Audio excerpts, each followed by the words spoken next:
Okay, well, I am live. I see that. And I realized that I forgot to do something. Let me see.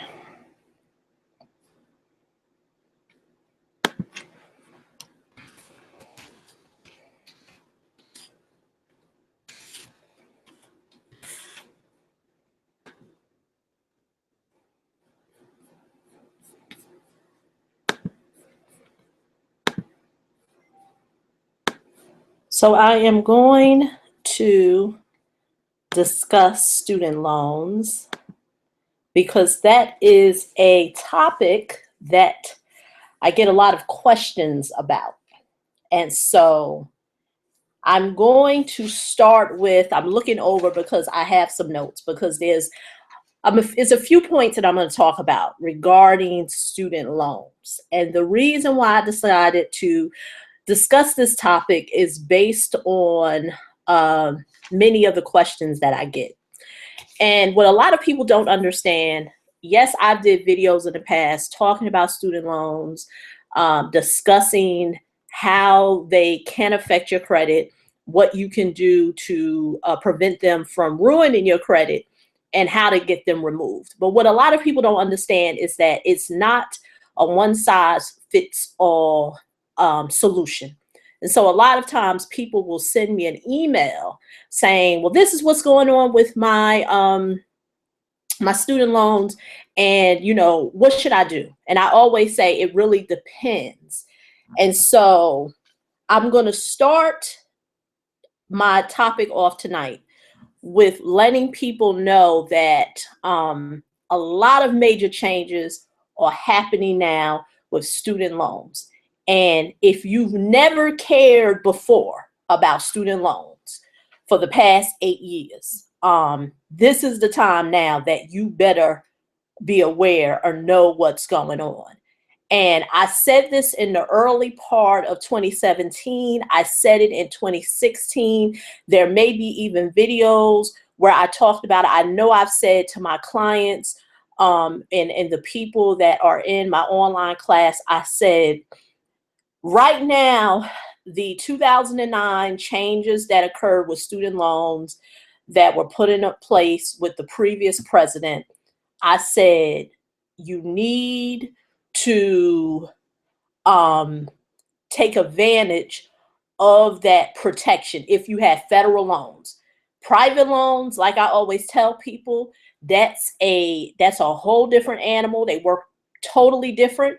They don't get a lot of that covering like student loans do. But going back to what I said, I told students of mine or clients that I worked on, right now, if you are currently going through something with their student loans, when I mean right now, at the time that I was talking to them, I said, make sure you put something in place to help you and to alleviate what's financially going on with your student loan, whether you are currently in a default status, whether you've fallen behind and you need to pay catch up, whether your payment is too high and you need it lower, whatever the case may be, this is the time to take action. And the reason why is that is what I'm going to discuss tonight. Now, another thing that I want to also discuss is that many people, and I don't say this in a condescending way, I say this to let you all know why it's so important to understand how this works. And the reason why is because student loans is a topic that nobody really wants to even discuss. They know that there's people who need them to go to college. And what happens is that you do a little of what I did. And although I'm not burdened with a lot of student loans, I'm blessed with that because financially, my parents didn't have much. So the only student loans that I have were when I went to school out of state for 2 years.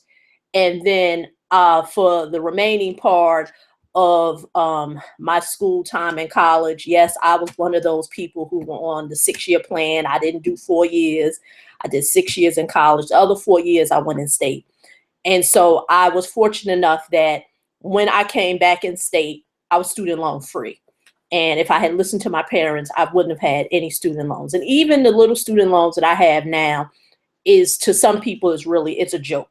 And I know most people always say, well, why don't you just pay them off? And, and I've said, because it's not a burden.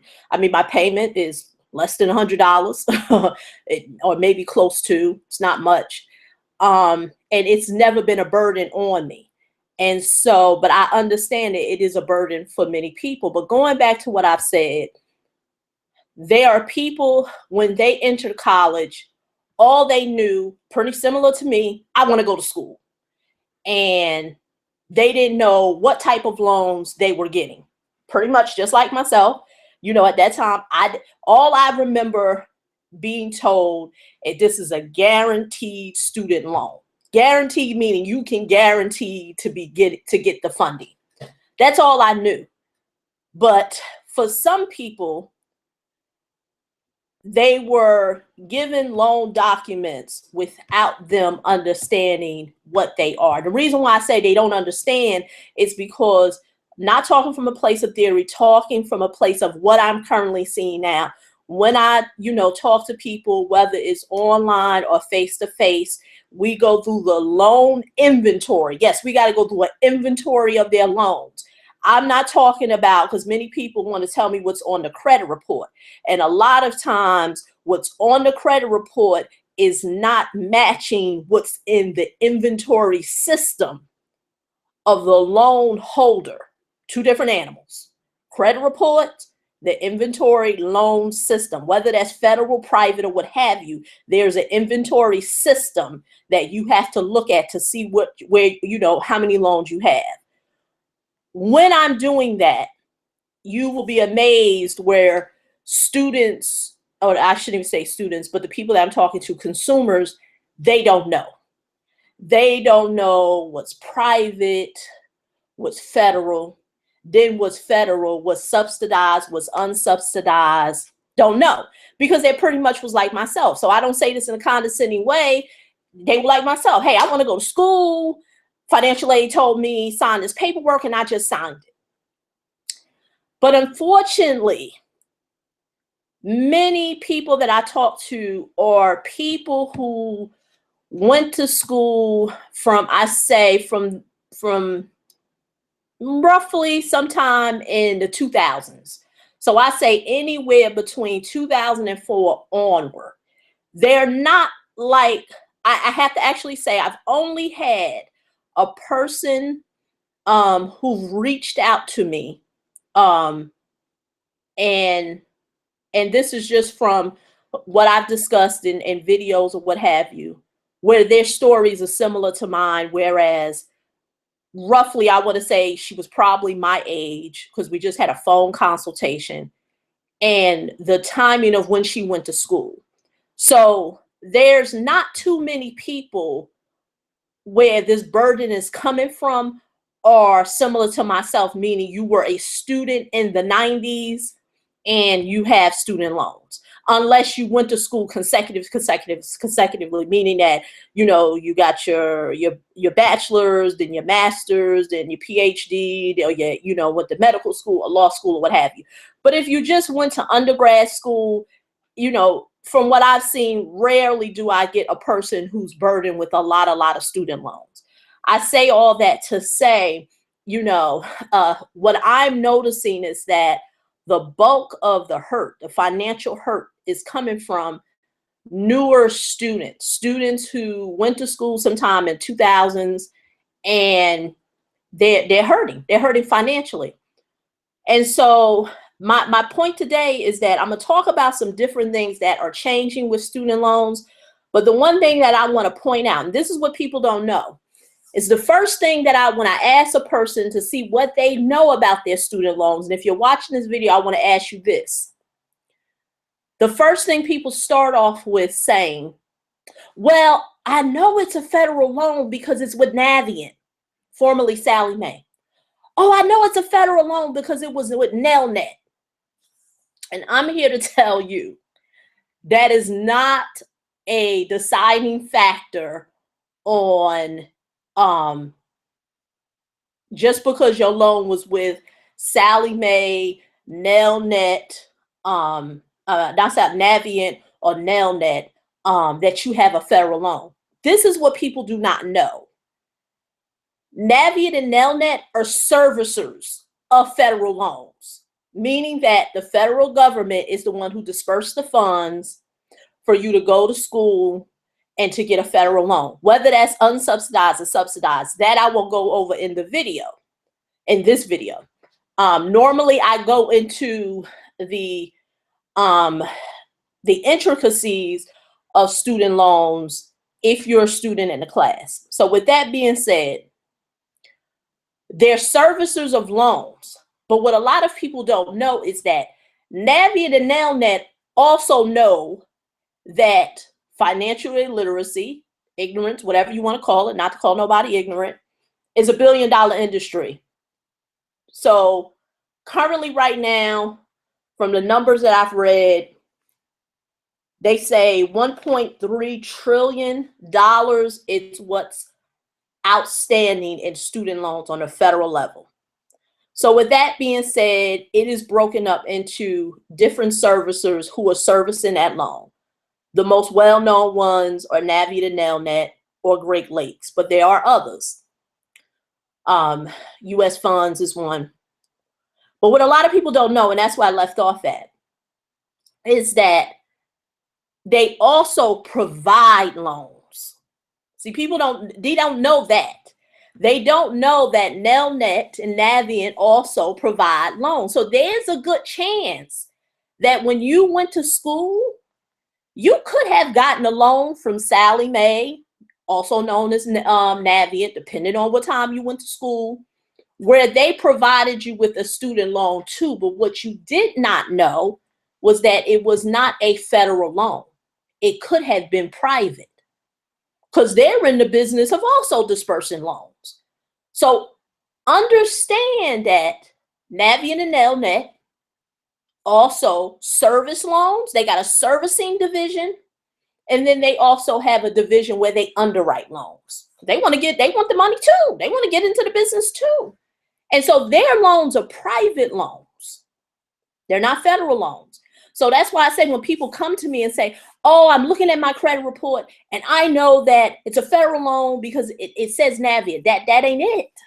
That ain't it. That's why it goes back to when I go into the inventory of helping individuals understand their loans, when we discover that it's not a federal loan, it could be private. So now I want to go over some of the things that I am going to talk about. There were a recent press release, and all this stuff is stuff that you can find on, what people would consider governmental sources. So, people don't think I'm just pulling this stuff out of the air like I do with the credit. I always say that there's a source. Difference between me and other people, many people won't tell you their sources. They're just telling you things as if they magically came in their head. But this is a press release from the federalreserve.gov. It was the May 5th press release, first quarter. They said that student loan debt is at $127.8 billion. That's the first quarter of 2017. So I know you may be wondering, well, Laura, you just said that it's been reported that 1.7 trillion is what's outstanding. But remember, Federal Reserve is only telling you the first quarter. So what I'm going to guarantee is that if you went to 2016 and you added up all those quarters, you're going to get into the trillions. So many of these people, similar to those who may be watching this video, is saying, okay, well, that's the case. How does it help me? Well, I really can't say how it's going to help you, but this is what I am going to be. I'm going to be the messenger to let you know some changes that are going down the road.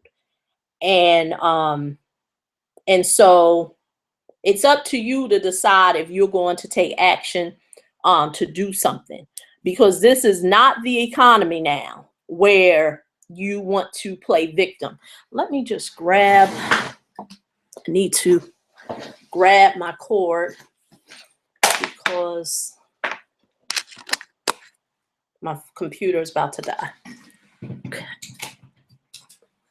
So with that being said, let me continue.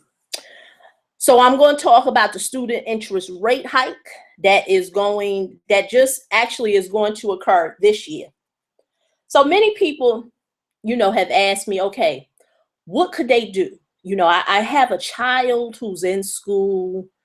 What could I do to prevent them from making the same mistakes that I'm going to make, that I've made? And my thing is this, that you never have to be blindsided by, oh snap, how the heck did I get all the student loan debt? That's why I'm providing this information so you'll know. So right now, if you have a student who's going to be entering into college in September, or if you're a grad student and you're going to school in September, understand interest rates are going up. And so it says loans that will be dispersed July 2017 from July 2017 to June of 2018, interest rates are going up. So they were at 3.76%. They're going up to 4.45%. So what does that mean? That means, and I calculated, oh yeah, and let me just tell you this, and for you parents out there, like I said, parents who know that they are going to be sending their students to school, there's the Parent Plus loan. I remember when I was in school, I think for one semester, my father had to take out the Parent Plus loan, and that's going up to 6.31% to 7%. But going back to what I originally said with the 3.76%, now originally that was the old rate. But if you took out, now this is a calculation that you can do for yourself. There's many loan calculators online. Just put in Google search, student loan calculator, and you'll find one that will help you to measure what type of debt you will be in, or your child or whoever you take care of will be in. So I calculated that a person who took out a loan for $25,000 at a rate of the old rate of 3.7% is going to pay interest of $5,032 for 10 years, for a 10-year period. So if they decide that they're going to pay that loan in 10 years, that's how much interest that they will be paying. So they took out a $25,000 loan, they're going to pay $30,000. So you run your numbers yourself. So the new rate is going to be 4.5%. Now, for graduates, loan rate was 5.31, because like I said, it affects new students going to college, grad schools, or any type of advanced degree. 5.31%, old rate goes up to 6%. You do the math. Unsubsidized loans, if you don't notice, you can only get loans on a graduate level unsubsidized. You can't get them subsidized. That's for undergraduate students. So right then and there, those are some changes that's going to be happening now. Those are changes that are happening now. Those are changes that you will, you can't say, oh, I got blindsided. Like, whoa, So 25,000 is really not even, it's not even a number that's comprehensible, if that's even a word, for a student going to college now. Because I know there are many, here in New Jersey, can't imagine no 4-year college that you can go to for 25,000, not full time. Now that I haven't did the comparison with, but I'm going to look into that to see, could you even, as a in-state student in the state of New Jersey where I'm at, go to school for $25,000? That I don't know. But see, those are things that you need to know, because you need to know the cost of what it's going to cost you to go to college. Now, of course, if I had knew better, that would have been something that I would have did. And I know for myself, I would have never went out of state, and I would have had, the little loans that, that I do have.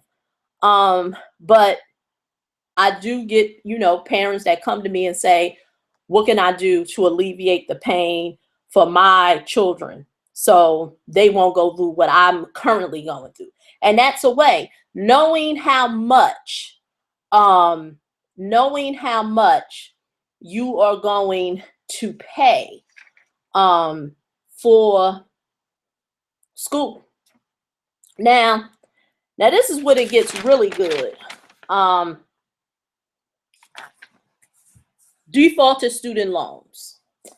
Now, this is an area that, going back to what I said, 2016, early part of 2017, I have said in the past, said it for the past since 2009,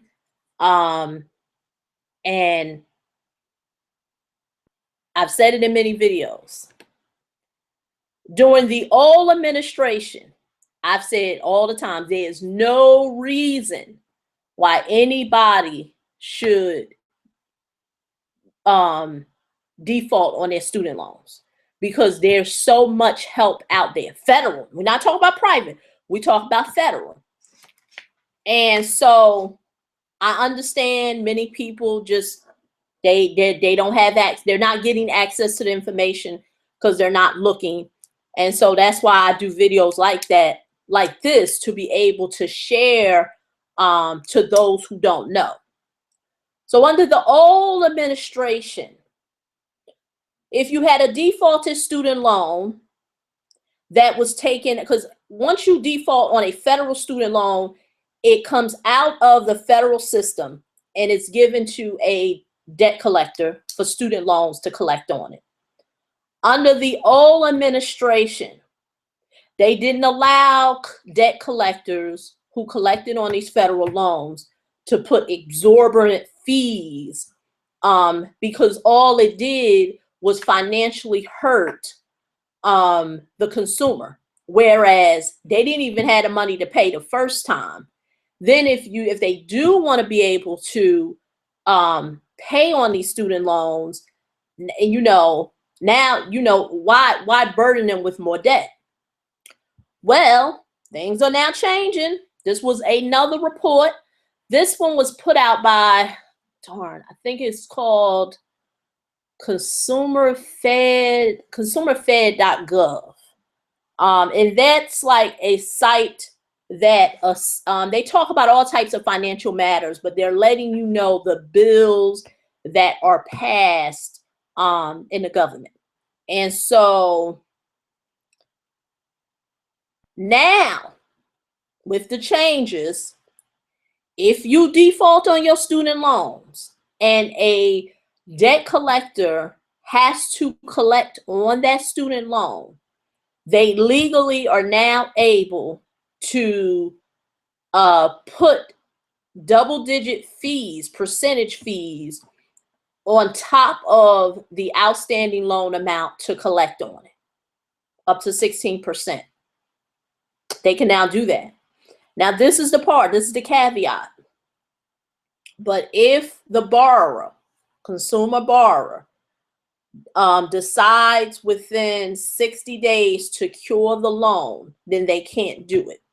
So this is why it's so necessary. I can't stress enough to understand how this stuff works. You don't know how many times I've had people who've came to me and they just haven't did anything. And I'm here to tell you, like I said, this information I'm going through it's not interesting. It's not interesting. It's not cute.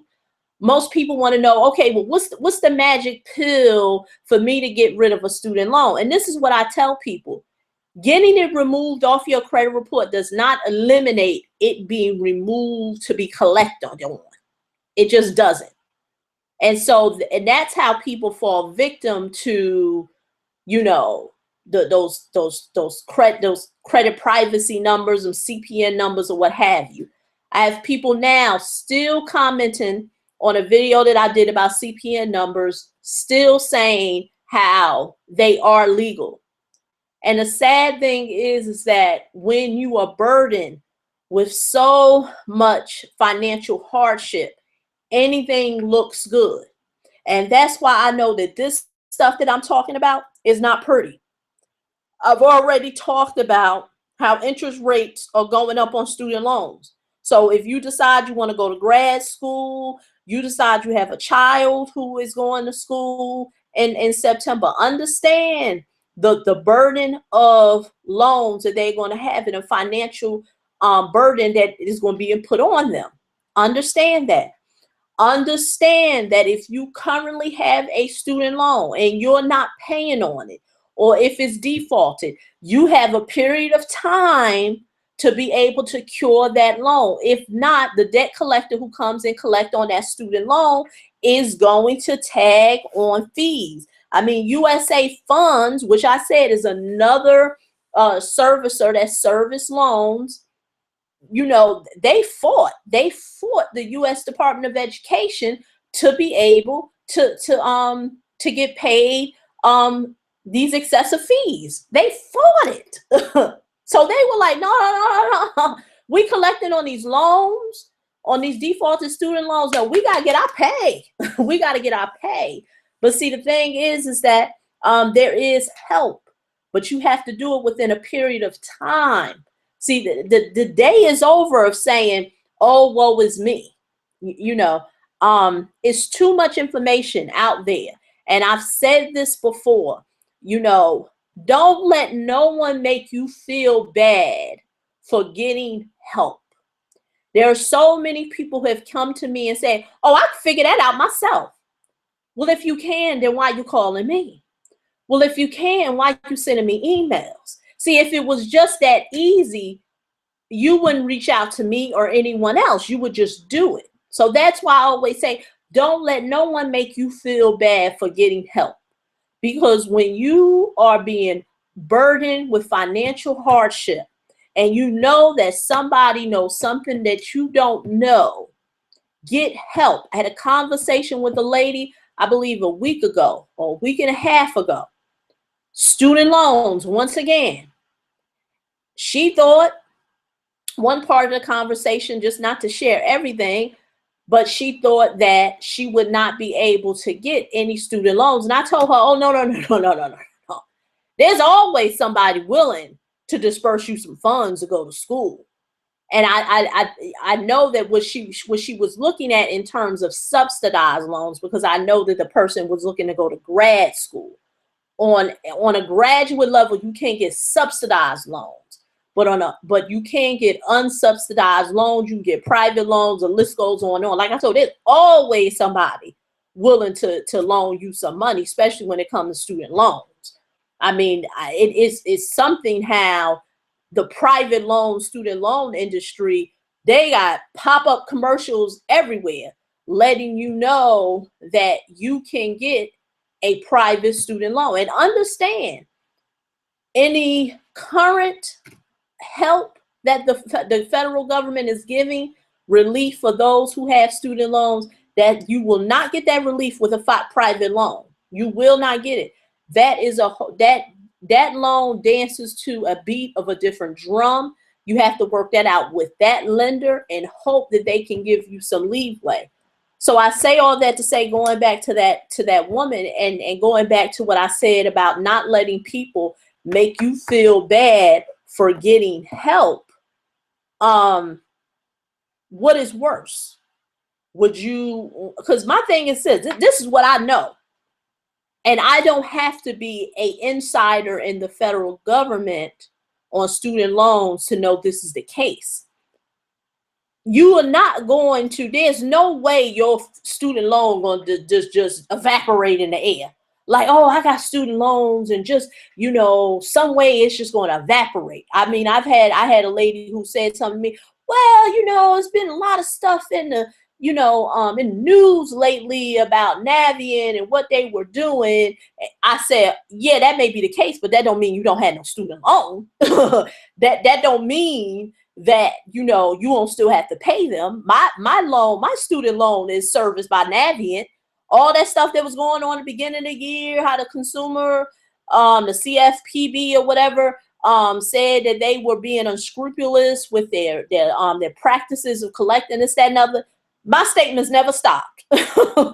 So I told her, if you are not getting statements from Navient, it could be something's wrong. It's not because all that stuff is going on so people want to find a way that they think they're going to just magically get away from the burden of student loans. And so here I'm telling you an example of what's going to happen if you decide to just ignore it and let your loans default. Now you're going to have to pay fees. Now, under the old administration, you didn't have to. So if you knew that you had a girlfriend or a cousin or a loved one who was in the same situation as you in terms of default, and then they were able to get help but didn't have to pay those fees, and then you looking now why you got to pay them fees, it's a good chance it's because, like I said, new administration, the rules are changing. So this is what a lot of people don't know. I mean, the laws are changing so much, and that's why I titled this about student loans and what's changing and why you are going to be financially shackled. There was a video that I did where I had a woman who commented in a Facebook group that I have about getting she was able to get disability forgiveness, and I talked about in the video the tax implications that could occur. And so somebody had commented on a video about public service loan forgiveness. Now, public service under the old administration said that if you were a teacher, fireman, policeman, reservist, and for 10 years, I mean, the rules were very strict. It was like, if worked in an impoverished neighborhood as one of these individuals, and for 10 years you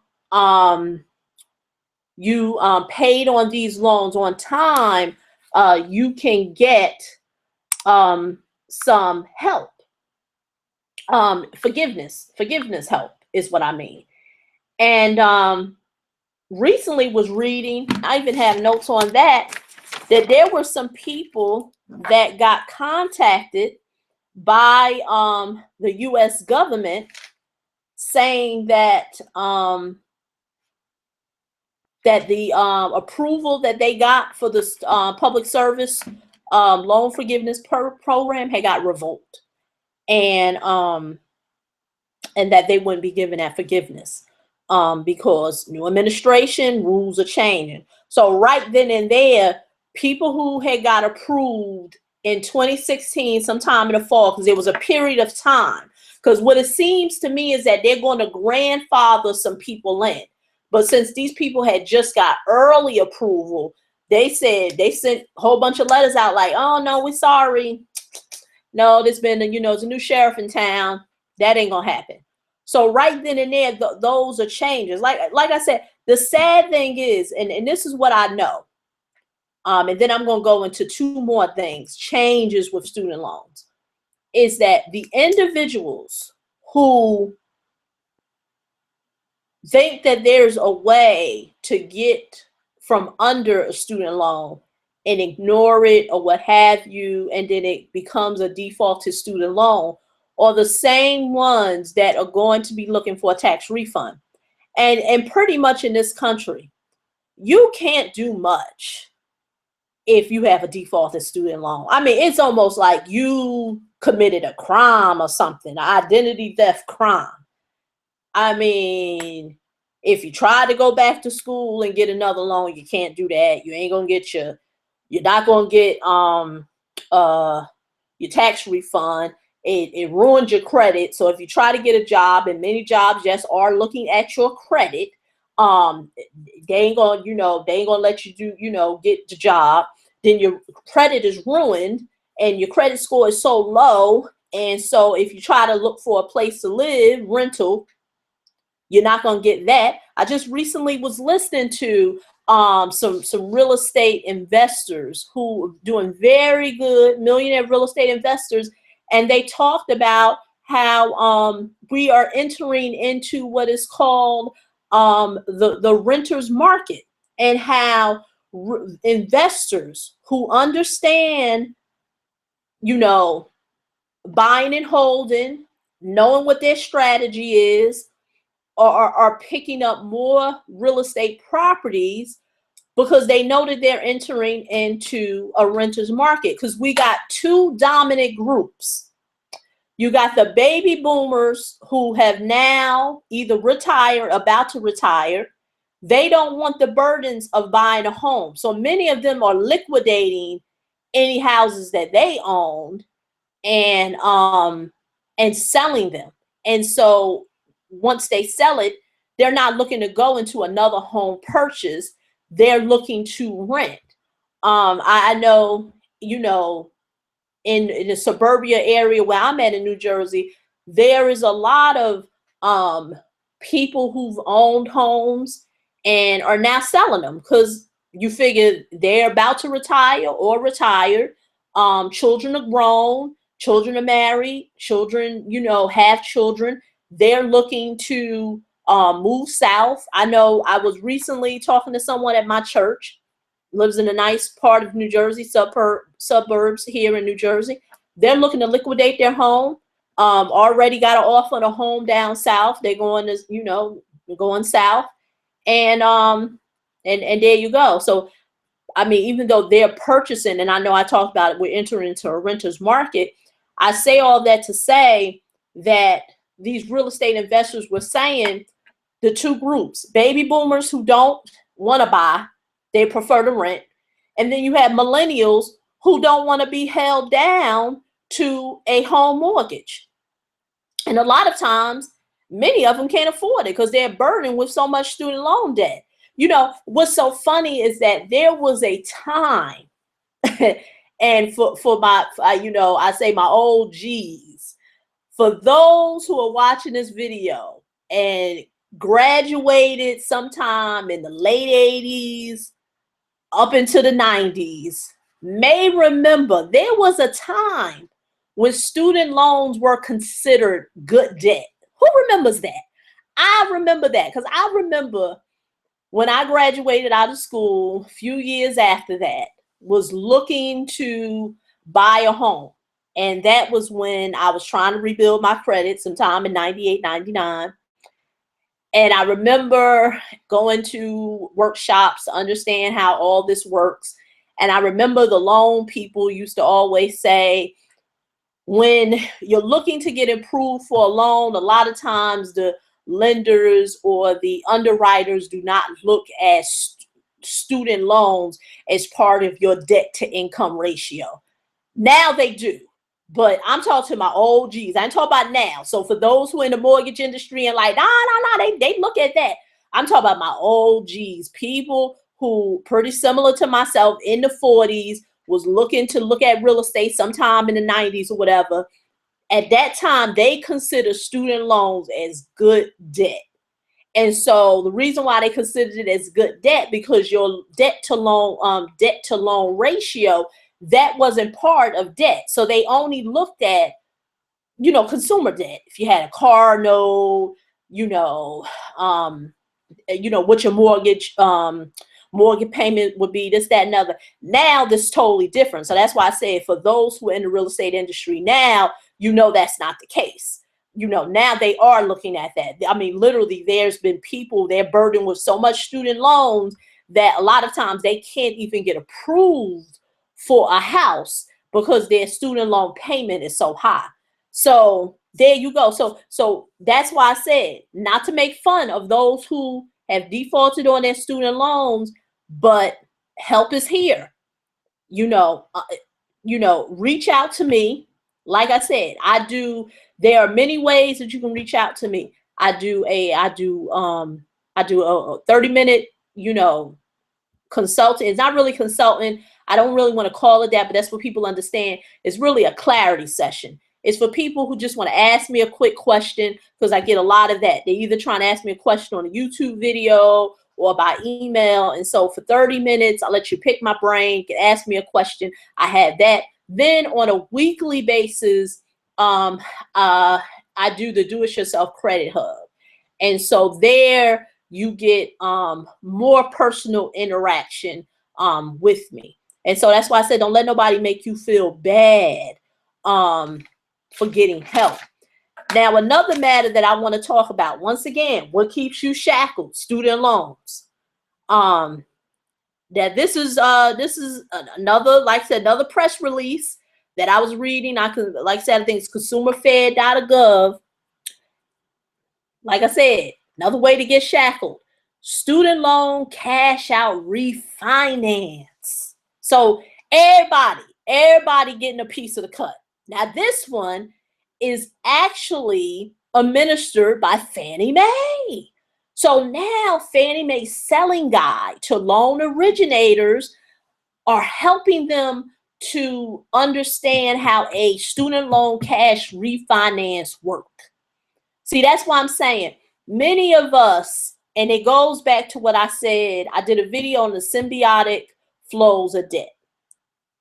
You got different type of debt on your credit report, but another thing that I'm going to talk more about is symbiotic flows of income, because we have been conditioned to be put in debt. Many people don't see nothing wrong with accumulating a whole bunch of student loan debt. There's going to be people who are going to watch this and they are going to fight me tooth and nail and say, some of us have to get student loans, and what is a person to do? And my thing is this, it's up to you if you want to deal with the mindset of, oh, woe is me. But there are other ways to go to college and you do not have to get burdened by student loans. But I want to continue with the point. Student loan cash out refinance. How does that work? Well, once again, Fannie Mae is saying for those people that have a home, they got some equity, we're going to cash you out. If you can refinance your house, pull some equity out, and pay off them student loans. Now, this is my feelings on it. If you got federal loans, I would not.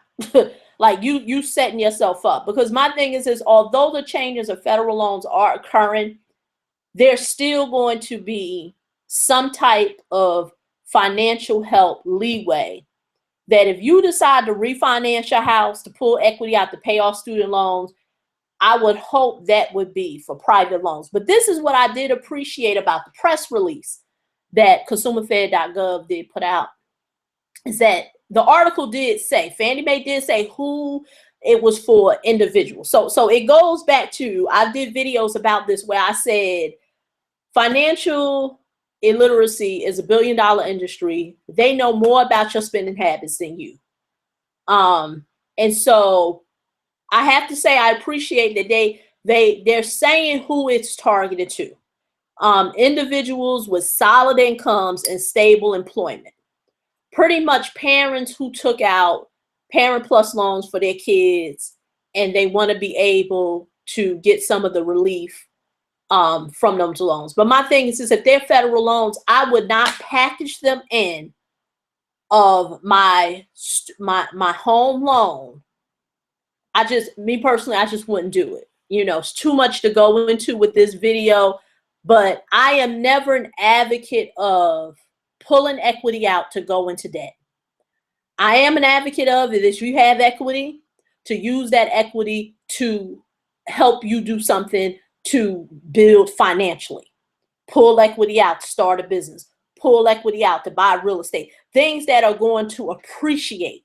Debt never appreciates. So there's never no reason that, I personally, like I said, it's a lot of scenarios to look at, but to pull out equity from your home to pay off debt, especially a lot of Parent Plus loans are federal. I mean, unless you got a private loan, but it's a lot of stuff to look at, a lot of stuff.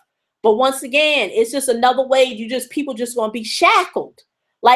See, if you ain't heard it nowhere else, see the difference between me and other people is that people don't tell you, they're telling you stuff, but they don't tell you where the sources come from. And I'm sharing stuff with you that is eventually going to occur. You may not see it right now in 2017, but somewhere down the road, nod your head, and say, hey, I heard it on a YouTube video from a lady named Lorelia. She talked about that. She talked about people being shackled with student loan cash out refinances. Not going to go into, because, I ain't going to do no personal commercial with, a company that's out there that's doing a lot of them. But there are loan originators that are doing it now. and the thing is that many people may look at it, like I said, and I want to be cautious with saying it, why I kind of do support it. I understand private student loans is it's nasty. I mean, the double-digit interest rates that I've seen, it is nasty.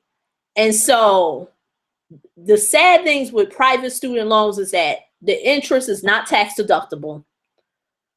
A lot of times, many of the rates that I see are variable. So it means that with these interest rate hikes that are going on, that are creeping, that's going to change a lot of those private loans. They're just nasty. And so although I am not a fan of pulling equity to pay off debt, because like I said, debt doesn't ever appreciate. You always going to have some debt. Always going to have debt. That's why I did a video, yesterday, talk about the symbiotic flows of debt. I'm not a fan of saying I'm going to be debt free, because every debt, it has, I'm not going to say it has a purpose, but this is what I always say to students. Once you become financially mature, I understand that many people are at a base level when they come across my material. I mean, they're just starting their journey of understanding how all this flows, how all this works, how to get out of debt or what have you. But once you get some financially mature, you become financially mature enough, you understand how things work, you can manage debt. Like I said, I said I'm going to talk more about that, because I don't want to have low-level conversations.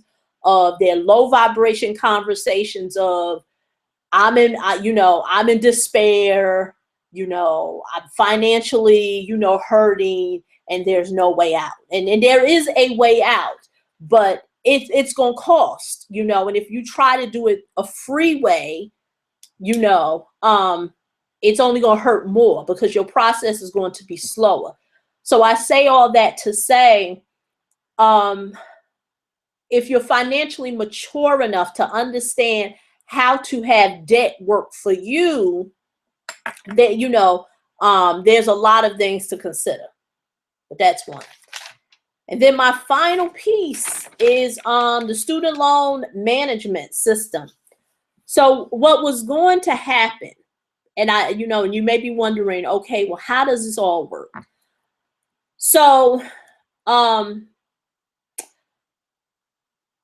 think the intentions were good, because like I said, when I work with people and we have to go through an inventory of the student loans, it can be a headache trying to go into Navient, go into Nelnet. Could be some here, could be some there. I mean, I've been on scavenger hunts with clients trying to find where the inventory of these loans are. A lot of times you can't just look at a credit report and say, okay, this is how I'm going to do the inventory. No, you can't do that. So I will say the intentions were good. So with the past administration, they wanted to create a single vendor system. Whereas if you had a student loan and you needed to figure out, going back to, if you wanted to figure out, trying to look at, oh, okay. If you wanted to figure out, I lost my train of thought. Oh, the inventory of the loans, where all the loans were. They were trying to eliminate you from going everywhere. So they were creating a single system. So under the old administration, there was an open bidding for all the majors went after this vendor system because it was going to be a computer interface system where you would be able to go online. And so of course the main bidding individuals were Navient, Nelnet, and Great Lakes. Those were the main ones. And so bidding is still going on, but it got halted. The new administration, the new Secretary of Department of Education, she put a halt to everything and said that they're going to wait. So, like I said, I thought the intentions were good because it would eliminate. Because what would happen is that these servicers, it would only be one. So even right now, there may be some people watching and they may say, well, I got loans with Nelnet, Navient, whatever, US funds. What they wanted to do was before, like I said, under the old administration was to eliminate all that. And you wouldn't have to go all these places looking. But like I said, that's all been halted. And so the new Department of Education Secretary has put a halt on all that. And so with that being said, let's look down down the road on what's that going to look like.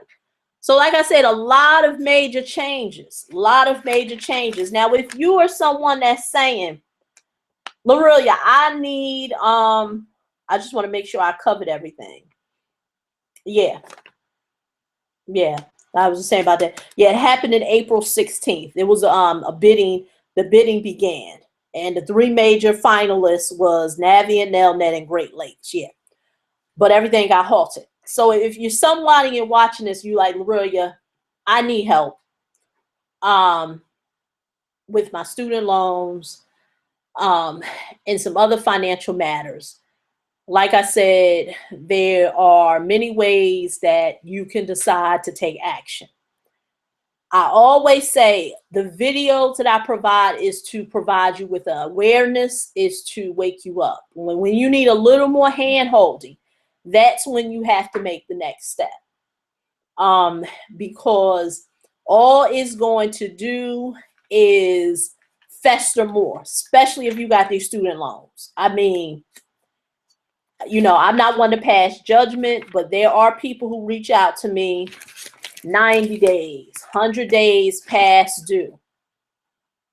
Never did anything. And so I'll have some links below this video. We have the Do-It-Yourself Credit Hub. Now, the thing about a lot of changes have happened in the Do-It-Yourself Credit Hub.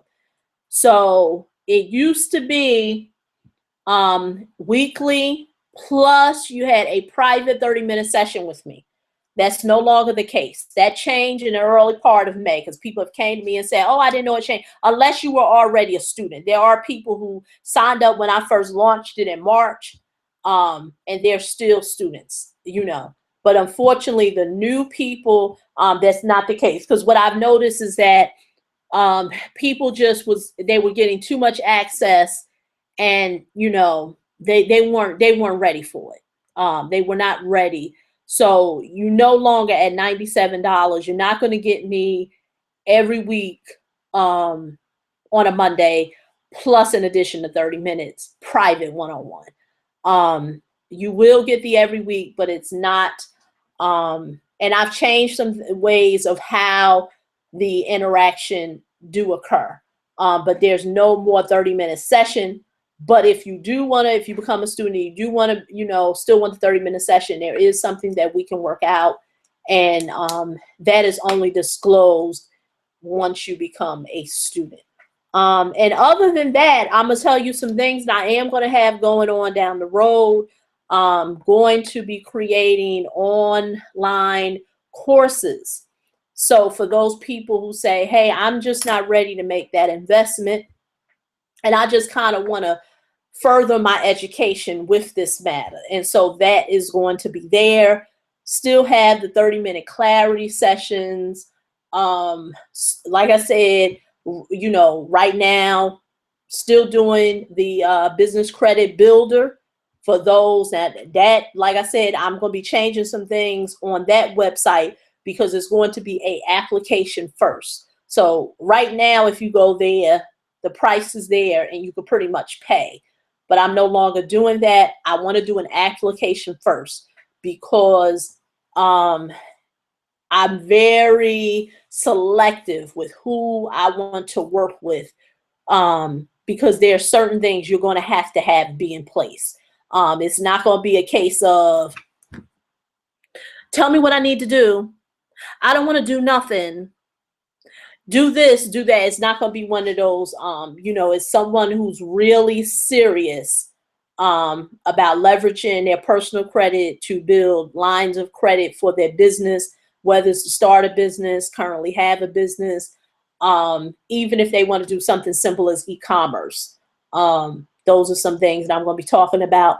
And going down the road, although I like to bring an awareness and help you with this whole process with how debt works, I'm going to talk about some other things that most people don't talk about. We've been conditioned to only understand how debt works and how we either paying on debt and creating liabilities. And nobody talks about the other part of the balance sheet, which is the top part. Nobody's talking about how to create assets and bring in income. Nobody wants to have that conversation. And I've said to students before, I've held off with having that conversation because I kind of wanted to meet people where they were. I know this for certain. When a person is in too much financial despair, they can't hear you. Their focus is on how am I going off. So they're not hearing you in terms of creating assets to generate income. They're not talking. They're not listening to that. But see, one thing about myself is that I do want to help those individuals, but there is a certain, that's why I said I'm going to create the programs, because I don't want to say I'm going to totally walk away from it, but there's going to be a place where those individuals can still, be able to get help.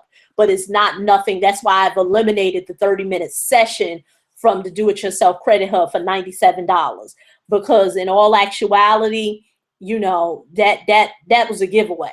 To get me one-on-one on Mondays to ask me questions or what have you, and then do a 30-minute one-on-one, you pretty much got it for free.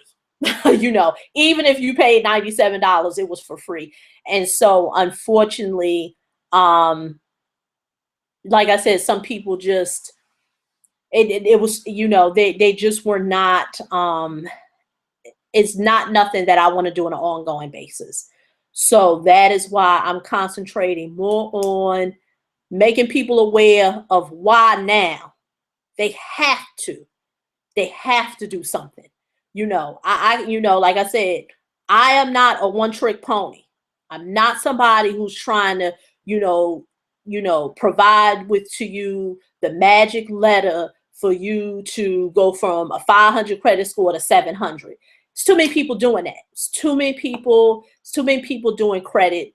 And I will leave that space for them. What I'm talking about is very high level, because most of the people who are teaching that, they're not teaching you the sources. They're just telling you things. But anyone who knows, who worked with me personally, know I show you sources. I show you sources where you can go. And ain't too many people telling you no source. They're not, unless you're a credit professional and you've made an investment in your education to learn. But I'm talking about on a consumer basis, not talking about credit professionals who may be watching this video, not talking to y'all, because I understand credit professionals a lot of times do, invest in their education. But I'm talking about consumers. Most consumers who are getting advice or education from other people, they're not telling you the sources. And anyone who's worked with me know I give you sources. That's why a lot of people can do the, do the do-it-yourself credit hub for 1 month and feel like, I got enough to be able to take this on. That's why people have commented on my videos and have said, hey, I've looked at some of your videos and I've been able to do this, that, and other. Because I know the stuff that I do, it works. I'm not talking from a place of theory. It works. The only people, and like I said, I'm not everybody's cup of tea. I understand that. If you're looking for flashy, fancy, whatever, I'm not that. I'm not that. I'm only talking to people who clearly want help, want to know how they can get help, want to know how they can help themselves, help their family, and break the shackles. Those are the people that I'm talking to. People who want fancy, you ain't gonna find it here. I'm not here to provide you with fancy. I'm here to provide you with real results. And like I said, you're not going to help everyone. There are still some people you can help them remove tax liens, judgments, or whatever off your credit report, and they'll still say, "Oh, you didn't do this. You didn't remove one late off my credit report." So my thing is this: Monday night, not sure when you're watching this, but Monday night I do live private class. We're going to talk about hard to remove items.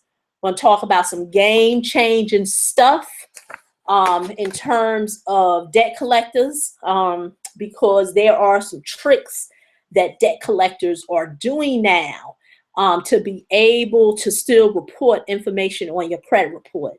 And a few students have reached out to me and said, Lorraine, I got this item on my credit report. I've been doing a lot of stuff that you said, but I've kind of hit a brick wall. And I want to say, I understand. I hear you loud and clear. I'm aware of those things that they're doing. And this is what we got to put in place. This is what you got to create for yourself to put it in place. So once again, this is Lorelia. You can go to www.DIY Credit Hub. Got some more links underneath this video. And I'm looking forward to talking to you in the next video. Bye-bye.